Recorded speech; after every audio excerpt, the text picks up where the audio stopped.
ini nantinya akan mempersempit atau memperkecil atau meminimalisir kegagalan hidup.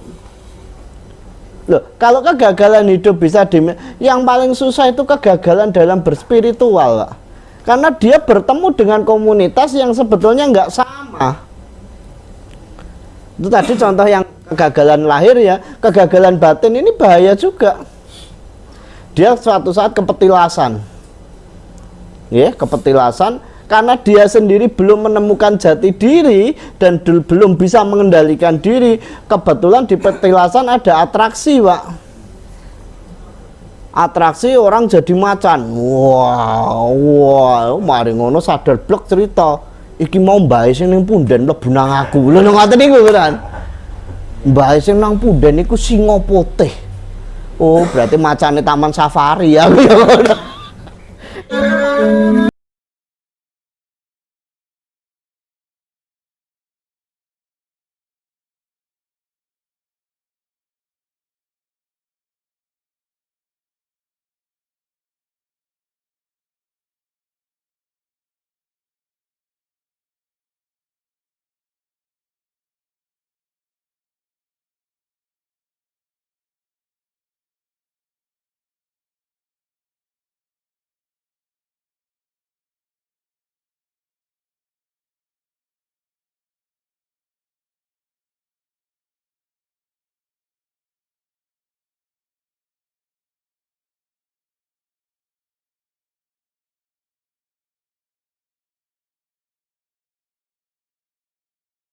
Pentingnya pengenalan jati diri itu sangat besar dampaknya, bukan untuk kehidupan lahir tok, tapi juga pada kehidupan spiritual batin. Karena kalau kita tidak memahami jati diri, mustahil jenengan ketemu pada Yang Maha Kuasa. Mustahil. Karena nanti begini jadi masalah. Di setiap kelahiran manusia Tuhan menitipkan jiwa-jiwanya. Nyane golek dhewe aja mbok takoni, mosok jiwane Tuhan dititipno kok mikirmu ngono. Di setiap kelahiran manusia pasti Tuhan sudah menitipkan jiwa-jiwanya, dan jiwa-jiwanya ini nanti akan menemukan jalan pulang sesuai dengan kemampuannya. Jadi setiap jiwa manusia, lah tujuan awal pengenalan jati diri untuk menapaki kehidupan pada tahapan kedua adalah mengenali jati diri kita untuk menemukan keselarasan harmonisasi jiwa. Karena kalau dirimu dengan dirimu sendiri tidak harmonis, dirimu dengan jiwamu nggak harmonis, pasti sakit jiwamu. Otomatis sakit jiwamu itu belum tentu kok terus gendeng ngono loh. Contoh, kok saya dipaksa suruh ke suatu rumah ibadah yang bukan kepercayaan saya, kira-kira nyaman apa enggak? Kan begitu tuh. Itu kaitannya jiwa. Maka keimanan atau kepercayaan kita pada Tuhan itu yang berperan aktif adalah jiwa. Ngoten loh. Lah, kalau sudah bilang perkara jiwa, maka menemukan jiwa-jiwa yang terlupakan. Manusia itu punya jiwa-jiwa yang terlupakan. Makanya ada satu quotes yang mengatakan bahwa eling asale, eling baline. Aku terus ngisore tak kayak tulisan cilik, ndak iyo, aku yang ngono.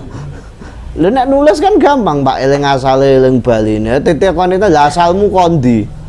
Jawab apa ya enak. Asale ora ono, bali ora ono. Ya bongko saiki aku yang ngono.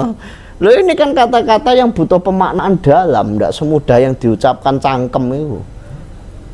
Loh. Lho nek ngomong itu gampang, Pak, nglakoni tak jamin.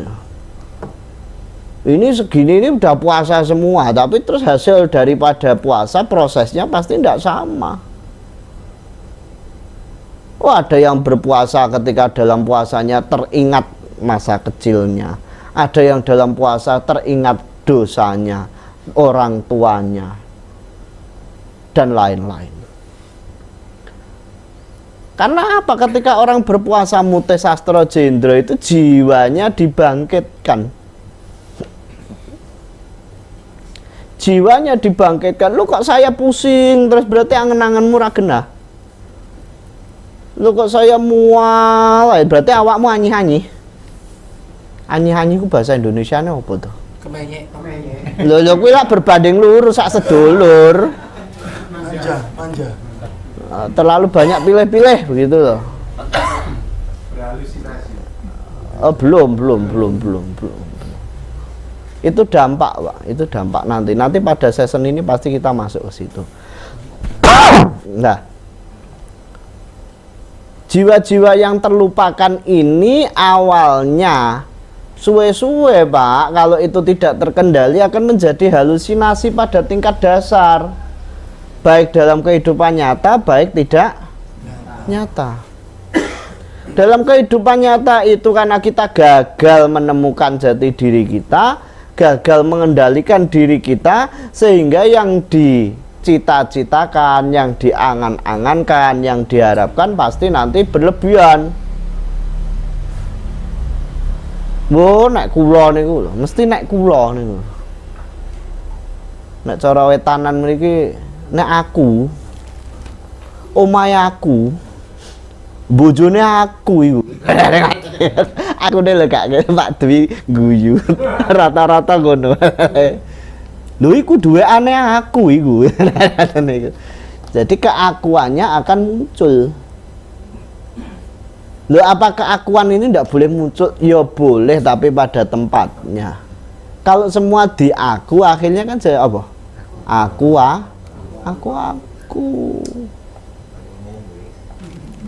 Lho iku ana aneh rek.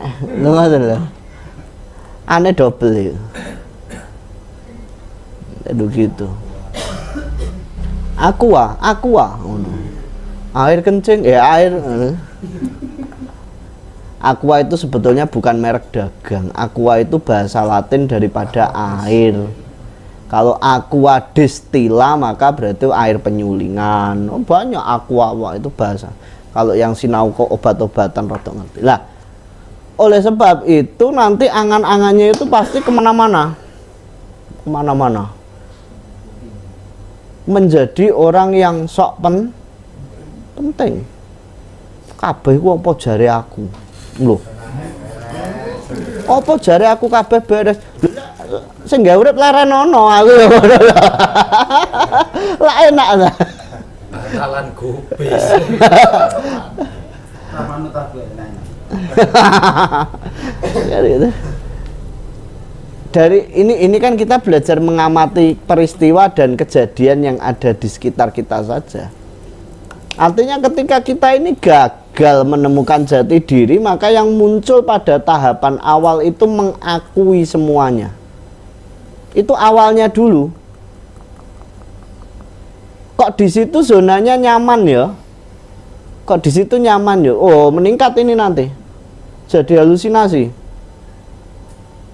Saya tuh punya temen itu lucu, Pak. Sudah jelas dia sudah pada titik yang hancur lebur. Dia dulunya orang enak. Wah, itu kalau ketemu temennya juga masih ceritanya ngawur. Oh, hotel di Simpang 5 itu sedang ada perikatan sama saya, bentar lagi mau saya beli.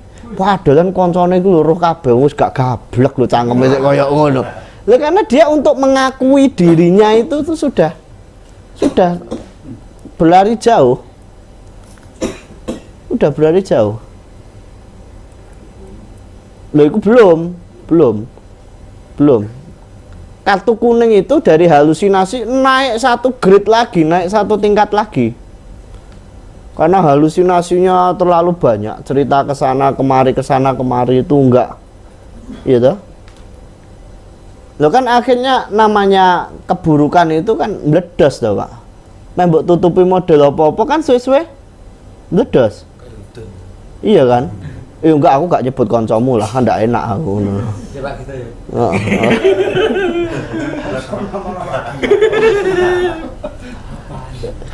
Lah, ketika mungkin diceritakan di sana halusinasinya demikian, di sana halusinasinya demikian, di sana kan lama-lama yang diceritain ketemu nih.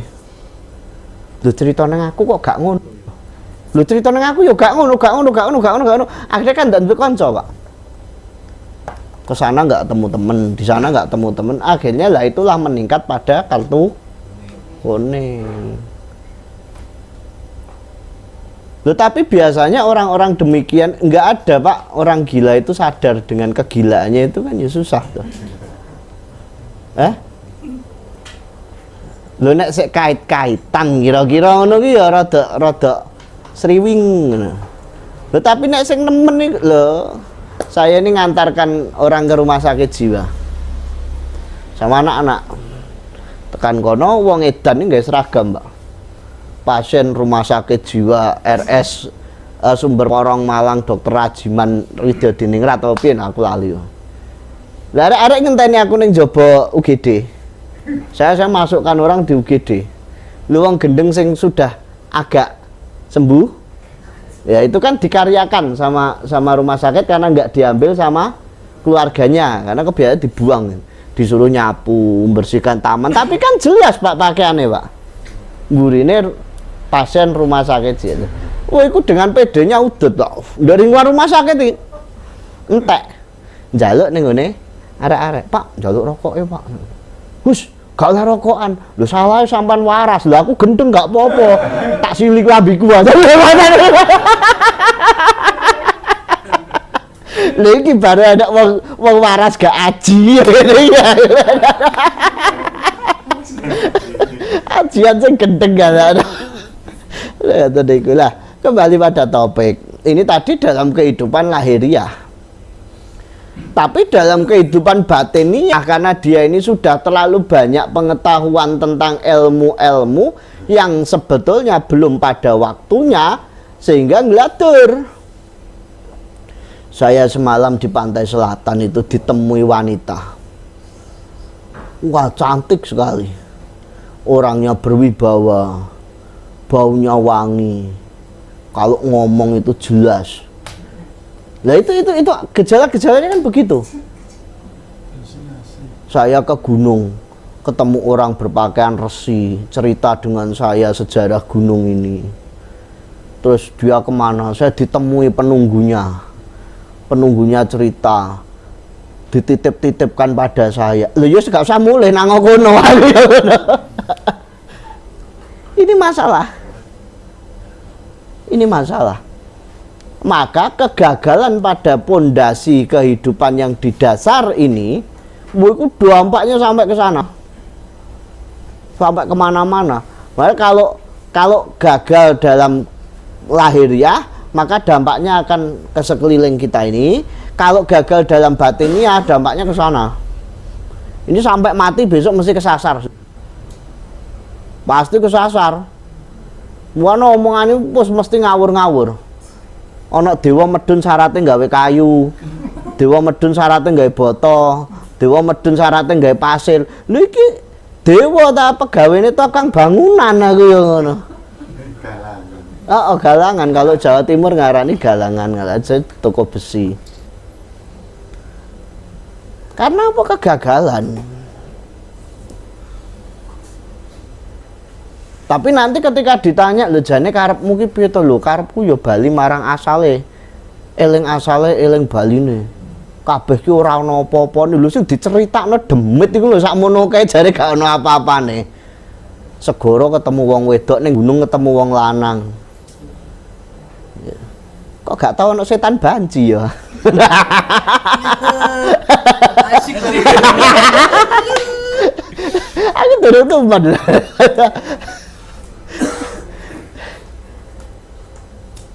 Bareng teko iku baji teko di sampean sapa? Aku sing ngreksa Simpang 5 Gumul. Lho nek iki temenan rasane. Lah, monggo. Monggo.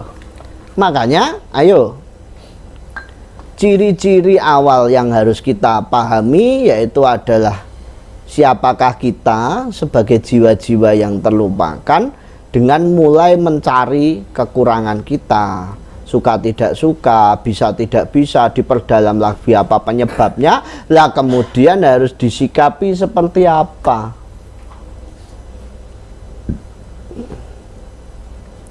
Harus disikapi seperti apa. Nah sekarang ini kita ini bergeser terlalu jauh, Pak. Saya kadang kalau ketemu anak-anak masih sekolah SMP, SMA, tak tanya kamu mau jadi apa? Saya lulus mau jadi dokter, Pak. Oh ya, kamu jadi apa? Mau jadi polisi, Pak. Mau jadi tentara, Pak. Nah itu cita-cita kan boleh tuh. Apa yang jelek? Enggak jelek. Tapi tugas kita harus mengenalkan pada jati diri pada anak-anak ini. Jangan nanti getun atau kecewa. Karena bagi saya, dari pegawai terendah sampai presiden itu prinsipnya harusnya pengabdian, Pak. Pengabdian. Tapi kalau itu nggak dicapai, repot. Makna pengabdian itu hilang. Loh, kalau kamu ingin jadi bos itu harus jadi pengusaha, Pak. Kalau kamu jadi kepala dinas atau jadi kabid, jadi kasih, mau eselon berapapun, kamu itu pengabdian, kamu itu abdi. Jangan modelnya kepala dinas itu kok wah metenteng. Karena apa? Dia sudah nggak paham dia jadi apa. Tapi kita nggak bicara ke situ terlalu dalam. Nah, oke.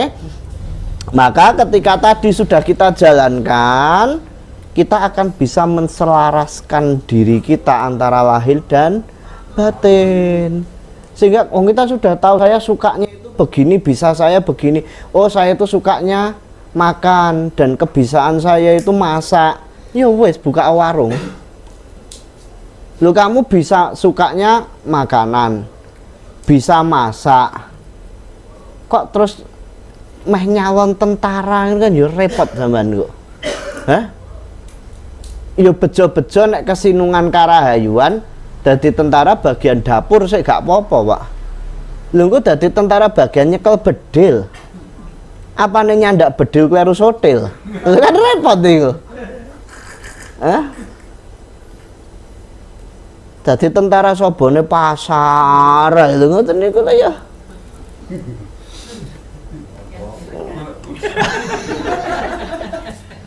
Gak ada Lombok ngoten lho iki tentara apa lho iki intel Pak bagian ngoten.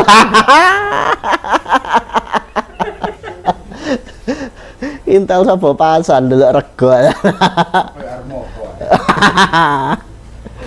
Ngono muha ya manut ngate jam 2 iku. Ngono karo udut ya ngomong dapurmu iya.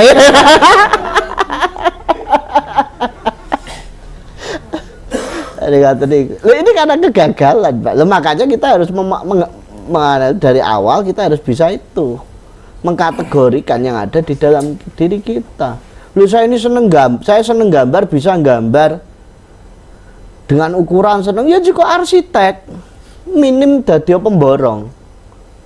Karena apa-apa yang kamu jalani dengan cinta itu kan lebih nyaman dan gak melelahkan. Lu kan ngaten. Jangan memaksakan apa yang di luar kendali dirimu. Ini kan masalah toh. Harus kamu segera cari solusinya ini.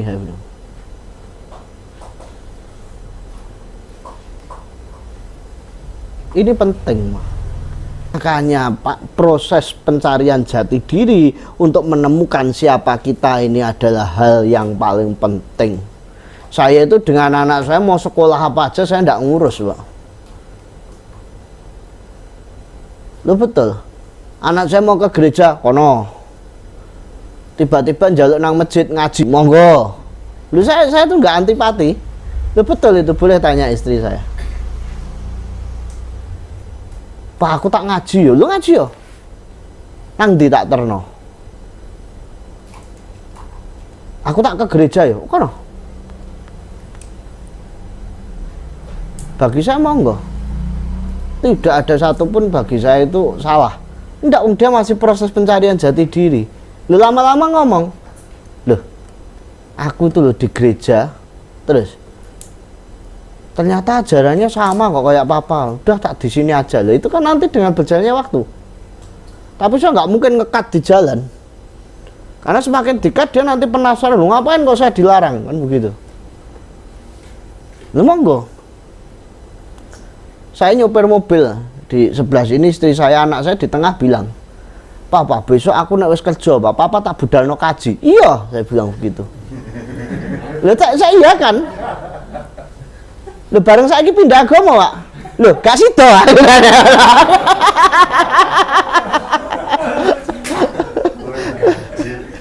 Loh, ini kan proses.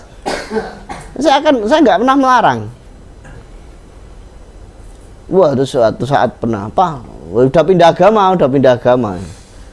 Terus tiba-tiba datang, "Wah, besok aku kalau sudah punya duit sendiri, tak ajak keluar negeri nanti ziarah ke makam Yesus, kelahiran Yesus ning di nang Israel, Nazaret. Ojo ning kono sik perang." Aku lah tak iyani kok malah agama maneh ra situ. Ini kan proses. Ini proses karena masih mencari jati diri dan nggak boleh saya larang. Saya cuma nggak nih. Nah, pada tahapan selanjutnya adalah ketika kita sudah bisa mencari jati diri adalah mengendalikan diri. Akhirnya kan kita punya batasan. Loh, aku senengane panganan, aku isone masak. Ya aja juga jurusan sekolah mesin. Iku nyekso, Pak. Lah senengane utek-utek mesin. Ning omah iku sepeda dibongkar, pasang meneh. Sepeda wong tuane bongkar pasang meneh. Lah kok kuliah tata boga. Lho ya remuk nggo wajane aku ngono. Nggo wajan mbok freteli mbok tabung meneh. Kompore mbok bongkar genine kurang apik ya. Artinya nanti kita akan membatasi diri kita bahwa ini bukan kompetensi saya, sudah selesai, minggir. Sehingga memperkecil peluang kegagalan hidup. Ya, memperkecil peluang kegagalan hidup. Ngono lho. Lho nek iku goblokmu ya. Lah nek tukang las dodolan gobes lho ya goblokmu aku. Lho aku ya krungu aja. Iki korbane akeh temen. Wah, coba banter-banter lho ya.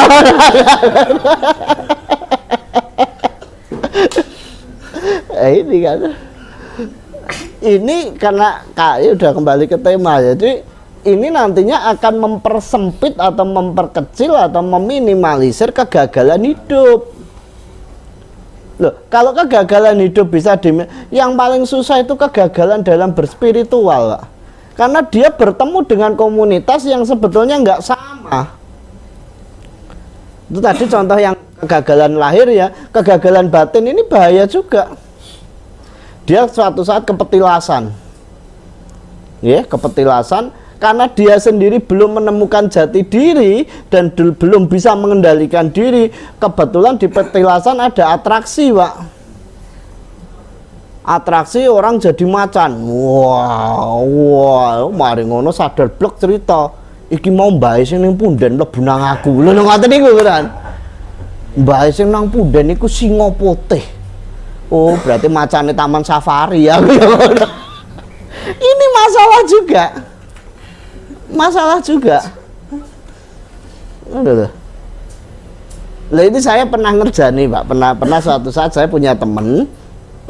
Beliau murid dari salah satu sesepuh di Lumajang lah, terus cerita-cerita dengan saya masalah itu tadi. Jadi macan putih terus nyeritak ke seluman iki seluman iku. Lah saya iseng, Pak, iseng. Taman Safari Pandaan ini awal buka. Jadi Taman Safari Pandaan awal buka. Terus berapa waktu? Oh maaf bukan. Kebun Binatang Surabaya, Ketika itu ada iki lho Mas, foto karo macan. Bayar piro ngono, Pak. Zaman biyen kan foto sing kuwi lho apa? Langsung lah ngene iki terus dadi ngono gitu. Iya, kuwi lah istilahnya. Nah, tak jak tak bayar yo foto karo macan aku.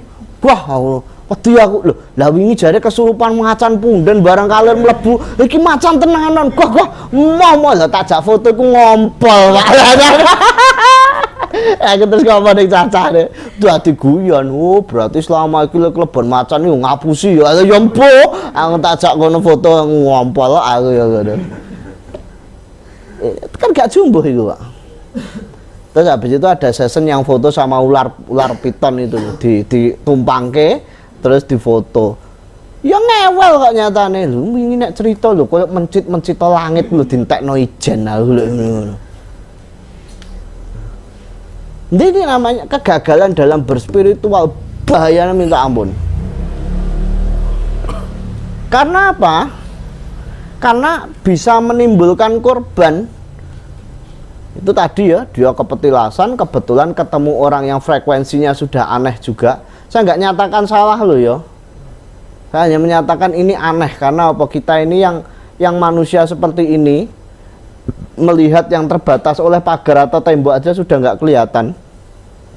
Ini beda ruang, beda waktu, beda dimensi, so ndelok. Berarti kan ya aneh banget tuh. Kebetulan dia terus dengarkan diskusinya. Iyo, mau eyange yo teko. Wah, ngono.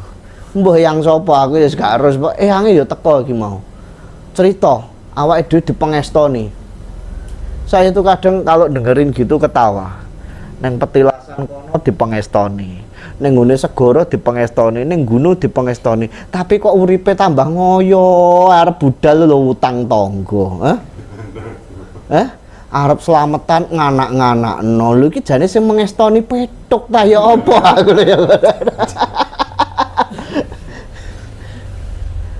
Aja tak wadulno lho ha.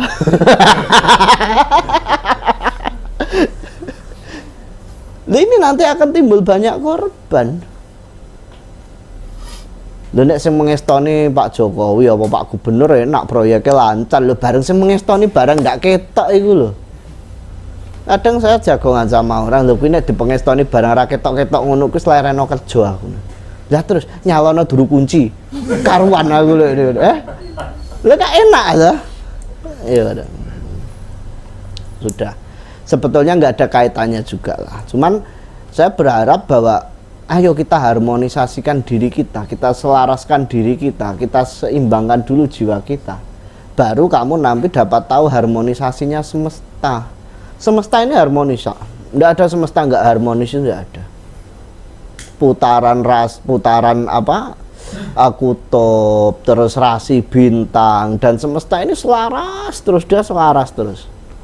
Ada kalanya dia kutubnya terbalik dalam periodik waktu tertentu, sehingga di beberapa daerah yang awalnya nggak salju jadi salju, yang biasanya panas jadi dingin. Artinya ini harmonis. Nah, untuk kita bisa melihat semesta yang harmonis tanpa kita mengharmoniskan diri kita itu kan susah. Logikanya begini loh, rumah tanggamu nggak harmonis terus nuturi koncomu loh gitu ya Pak. Masuk.